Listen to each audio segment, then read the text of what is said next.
So our question today is about how we manage patients with hyperacute pain. So for example, someone who presents to hospital with a fractured neck or femur. The difficulty here is that their pain levels are really high. What we need to do is to be able to titrate our medication to that level of pain while at the same time not causing any adverse effects. Now the agents of choice here in terms of what we choose are opioids. And that's because you can titrate them to effect very well, and they're quite powerful painkillers. Now, which opioids you choose, we've covered in other topics. The main thing I wanted to cover here is how we actually give the opioids. Now, the thing not to do is to give a sustained release opioid, such as OxyContin or Kapanol or a fentanyl patch. The reason for that is because the peak onset of effect is really delayed. So the patient presents with very acute pain and the onset of pain relief looks like this. And as you can see, the patient's then left with quite a bit of pain.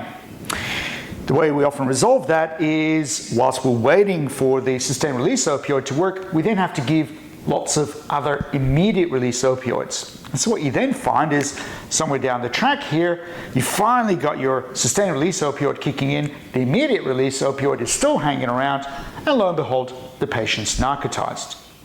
So we don't do that. What about oral or subcutaneous opioids? Well, if we use standard age-adjusted doses, then what you find is you give a dose and the peak onset of effect might be, say, between 1 to 2 hours. The difficulty again is that if you were to give a standard age-adjusted dose, some patients will have that level of pain relief, others will have that level of pain relief, and yet other patients have this level of pain relief. So you have to wait about an hour or two to see what the peak effect is in terms of efficacy and adverse effects before you can then adjust the dose. And for someone who's in hyperacute pain, then that's really a very long time to wait. So oral and subcutaneous doses are okay, but they're still not ideal. So in this situation, what we prefer to use is an intravenous pain protocol. So what we do here is we actually give quite a small dose of, say, oxycodone or morphine or fentanyl or something like that. But what we do is we give it intravenously.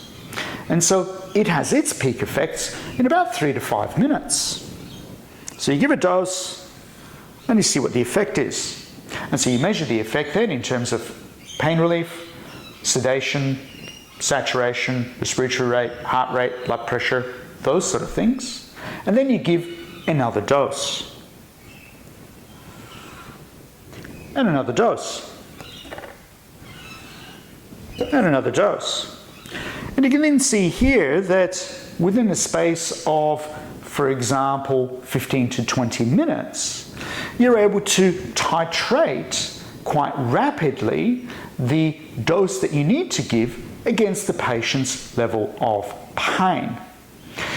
The really critical thing is that with each dose administration, the patient then has those assessments to close that feedback loop of monitoring for the adverse effects and then letting that feed back into what the next dose is that you give. And if any of you are wondering what this initial X-ray was about, this is what your hips look like when you put your legs up on the dashboard and then you have a car accident.